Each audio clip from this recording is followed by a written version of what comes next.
እንዴት ናችሁ? ደህና ናችሁ ተመልካቾቼ? በጣም ስለጠፋው ይቅርታ አድርጉልኝ። አሁን ተመልሻለሁ እና ዛሬ የተዘጋጀውበት ነገር ቢኖር ኬክ ነው። የዱባ ኬክ በጣም አሪፍ ነው። 2 እንቁላል ትልቁ ቢሆን አሪፍ ነው። ትልልቁ 1 የሻይ ማንኪያ ቤኪንግ ሶዳ፣ 1 የሻይ ማንኪያ ቤኪንግ ፓውደር፣ ግማሽ የሻይ ማንኪያ ቀረፋ፣ 1/4 የሻይ ማንኪያ ጨው፣ 1 የሻይ ማንኪያ ጥቁር አዝሙድ እዚህ ጋር አድርጌያቸዋለሁ። ሌላው ግማሽ ስኒ በእንዴት አለቱ ለክቼ ስላስቀመጥኩት እዚህ ጋር ይቅርታ አድርጉልኝ፣ ያሳያቸዋለሁ በኋላ። ግማሽ ስኒ ብራውን ሸገር ቡኒውን፣ ግማሽ ኩባያ ኖርማሉሽ ስኳር ማለት ነው። ይሄም ስኳር ነው ብራውን። እዚህ ጋር 1/3 አለች ውሃ ናት፣ እንጨምራታለን። ይችላል ዱቄቱ አለ 1 ኩባያና 2/3 ዱቄት። 2 አይሞላም፣ ሁለቱን ብታረጉት ችግር የለውም። 1 አፕል ፖም ማለቴ ነው። እዚህ ጋር ደግሞ ዱባው የቆርቆሮ ነው። የራሳችሁ ቢሆን ይመረጣል። የቆርቆሮም ቀላል ነው፣ ስራ ያቀላል። 1 ኩባያን የሚያስፈልጋል። እዚህ ጋር ደግሞ 1 የሾርባ ማንኪያ የኦሊቭ ዘይት አድርግበታለሁ። 1 ተኩል ማለቴ ነው የኦሊቭ ዘይት። ይሄን የሚያስፈልገን እንግዲህ አሁን ወደ ስራው እንሄዳለን። ስኳሩ ግማሽ ያልኳችሁ ይሄ ነው፣ ይችናት መለኪያዋ። ይሄ ደግሞ 1 ኩባያ መለኪያ 1 ተኩል፣ ይሄ ደግሞ ሙሉ ማለት ነው። አሁን ቆርቆሮን ከፍተዋለሁ።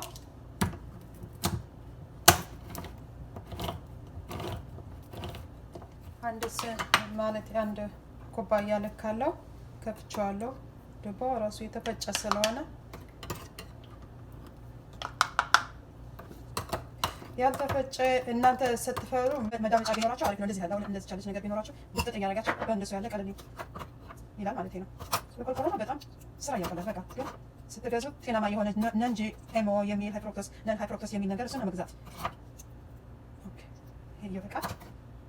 ቻን ኩባያ ነው። እቺ ሪፍሪጀሬተር ያደርጋለሁ። ቀጥዬ ደግሞ ዱቄቶችን አቀላቀላለሁ። መጀመሪያ ደረቅ ነገሮችን ሁሉ ጊዜ ቤክ ስታረጉ ስትጋገሩ ማቀላቀል አለባችሁ። ይቶቹ ዱቄቱን ከቤኪንግ ሶዳው ጋር ይሄ ደግሞ ሲነመኑ ቀረፋው፣ ቤኪንግ ፓውደሩ እና ጨው እንደሱ ታረጉና በዚህ ውህድ ታረጉታላችሁ። ዱቄቱን መጀመሪያ በደረቁ ነው ማዋሃድ።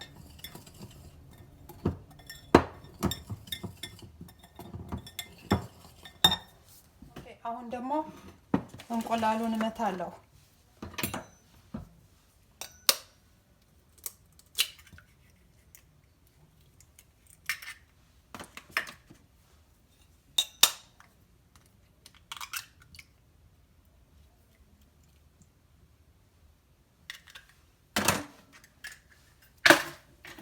ስኳር እናደርጋለሁ እና ይሄ ደግሞ ብራውን ሹገር ሁልጊዜም ስለሚያያዝ የሆነ እርጥብነት ስላለው እንደዚህ እንዳይጓጉ ውስጡ እንደዚህ ካረጋችሁ በኋላ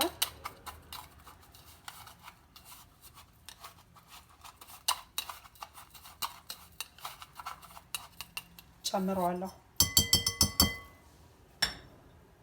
ኦኬ ነው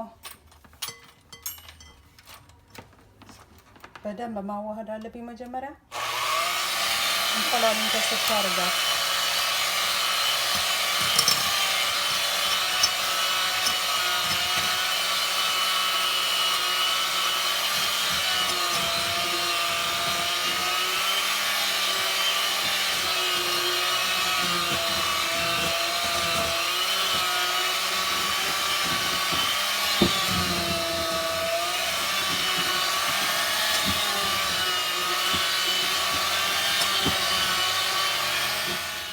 ኦሊቭ ዘይቱን ጨምራለሁ። ይሄኛው የሾርባ ማንኪያ ነው፣ አንድ ሾርባ ማንኪያ። ከዛ ግማሽ አደርጋለሁ። አንድ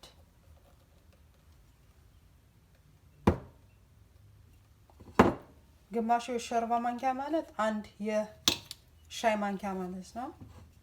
ትንሿ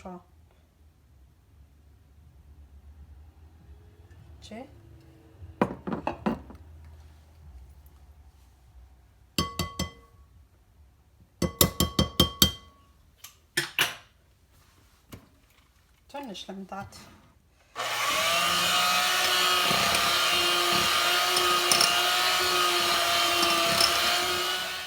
ኦኬ። አሁን ዱባውን ላርገው። ከዛ እንመታዋለን አንድ ላይ።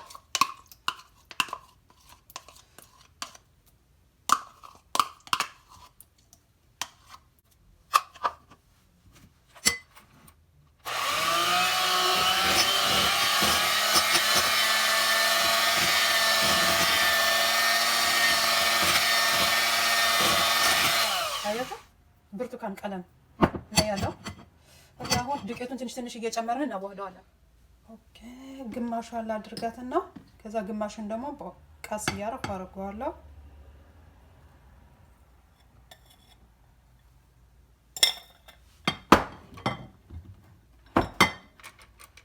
ይሄን ግን መጀመሪያ እስኪ ነካ አድርገው። በዚህኛው ለምን ይጓጉልብናል? ያኛው ቀጠን ካለ ላይ ዱቄት ሲጨመር ያጓጉላል። ስለዚህ በዚህ ነካ ገለበጥ አድርገን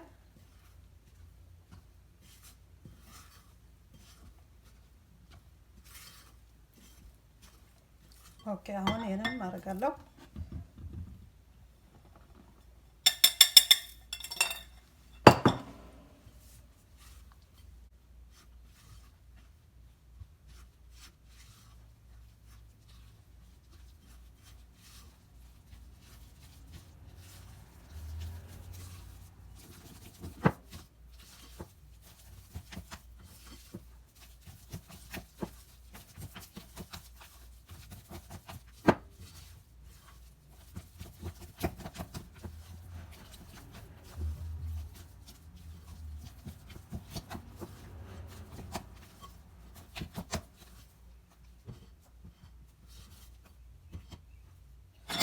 ኦኬ አሁን ደግሞ በዚሁ በመምቻው እንመታዋለን።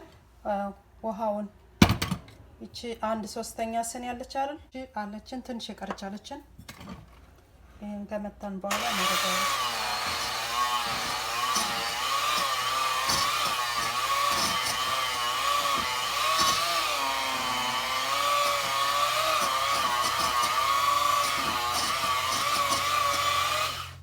የቀረችውን ውሃ ለጋት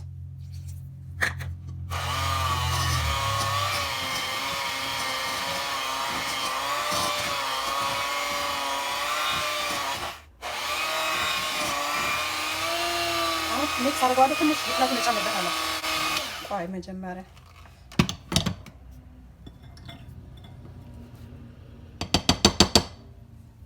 እቺ ያዘጋጀነው ጥቁር አዝሙድ አለች አይደለ?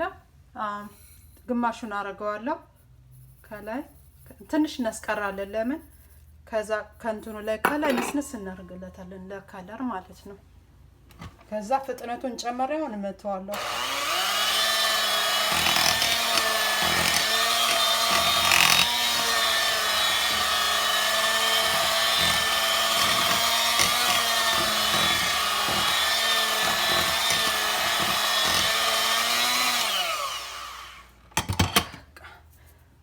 አሁን ቡካችን ያዘጋጀነው ደርሶልኛል፣ ተዘጋጅቷል። በጣም አሪፍ ነው። እንደዚህ መሆን አለበት። አያችሁ፣ ከዚህ መወፈር መቅጠንም የለበትም። ኦኬ አሁን ወደ መጋገሪያው አረጋዋለሁ። ይቺ ነች መጋገሪያችን። ባላችሁ መጋገሪያ ማድረግ ትችላላችሁ። ይሄ የእንቁላል ቅርጽ ያለው ነው፣ ኦቫል ሼፕ። ስለዚህ ኦሊቭ ስፕሬይ ያደርግበታለሁ ወይም ባላችሁ በዘይት ቀባ ይሄን ውስጡ ማለት ነው። ለነገሩ ዘይት ትንሽ ስላለው አይዝም። በሚይዝ መጋገሪያ ካረጋችሁት ይይዛል። እንደንተኑ ነው። አሁን እዚህ ጋር ስፕሬይ ያደርግበትና እንጨምረዋለን።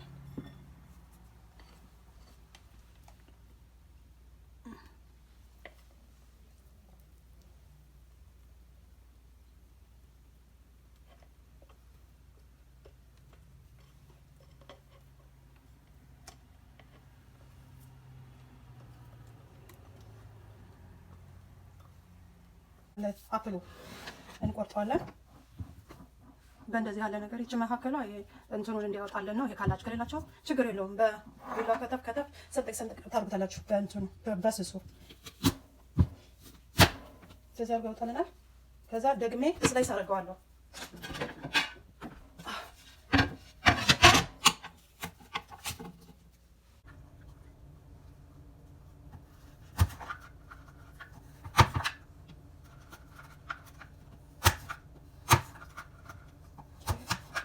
ይቺ ነው ከላይ እናደርገዋለን ማለት ነው። አሁን ደግሞ የከላይ ያስቀረዋትን ጥቁር አዝሙድ እነሰንሰዋለሁ።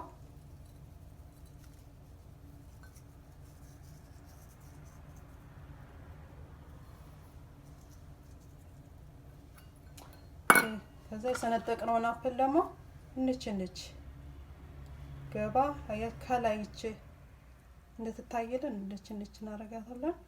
አስገባለን።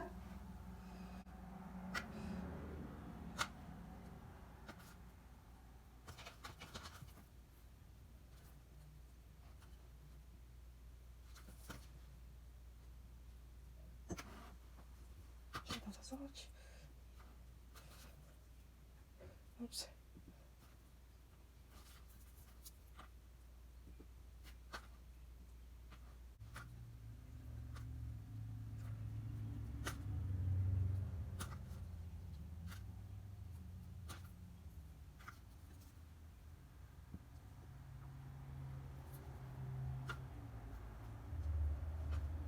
Okay, so go.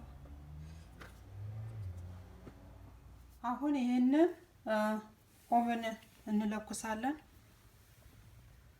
ኦኬ ላይት ዘን 370 ወይም 65 ባላርጋው በቃ እስከሚግልልን እንጠብቅና እናጨምረዋለን። አሁን ደርሶልናል። ውስጥ ልከተው ነው ሳንግራችሁ ቀደም 370 ያልኩት ዲግሪ ፋራናይት ነው። አሁን ሰዓት ሞላበትና ይሄን አርገዋለሁ። ከ25 እስከ 30 ደቂቃ እንደ አይነት እንደንቱን በፍላጎታችሁ ነው። 30 ደቂቃ ላይ አርገዋለሁ። አሁን ይሄንን